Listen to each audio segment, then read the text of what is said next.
তোমাদেরকে আজকে একটা জিনিস শেয়ার করবো, চলো। আমাদের গাছে কত বড় বড় দুটো জবা ফুল ফুটেছে, সেটাই শেয়ার করব। দেখো কত সুন্দর সুন্দর দুটো জবা ফুল ফুটেছে। তো সবাইকে জানাই সুপ্রভাত, শুভ সকালে অনেক অনেক শুভেচ্ছা ও ভালোবাসা। তো দেখো আমাদের সব গাছগুলোই কত সুন্দর হয়েছে বর্ষার জল পেয়ে।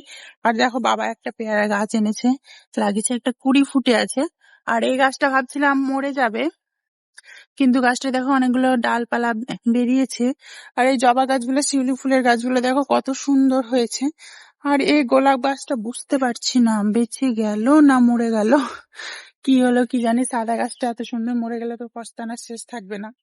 আর সব গাছটা, আর লেবুটা দেখো, মানে সিজন নয় তাও লেবুটা কত বড় হয়েছে, এখন অন সিজনের লেবু তাও। তো এখন তোমাদেরকে ভিডিও শেয়ার করা হচ্ছে না কদিন থেকে, মানে একটু ব্যস্তের মধ্যেই আছি, তার জন্য। তো আজকে থেকে ভিডিও শেয়ার করব, আবার তোমরা আবার দেখতে পাবে আমাকে। আর দেখো ড্রাগন ফলের কতগুলো শাখা পোশাখা বেরিয়েছে।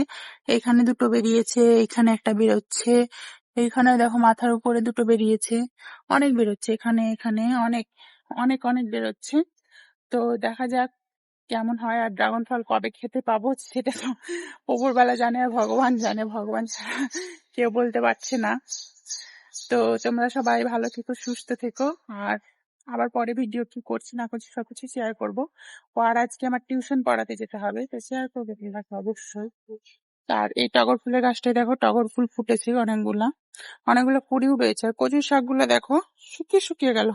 এই কটা কচুর শাকে কার মুখে দেবো তাই ভাবছি, তার জন্য তুলছি না, ভাবছি তুলে আনবো। তো দেখি আজকে সময় পাই কিনা, কারণ আজকে তো পড়াতে যেতে হবে আমাকে।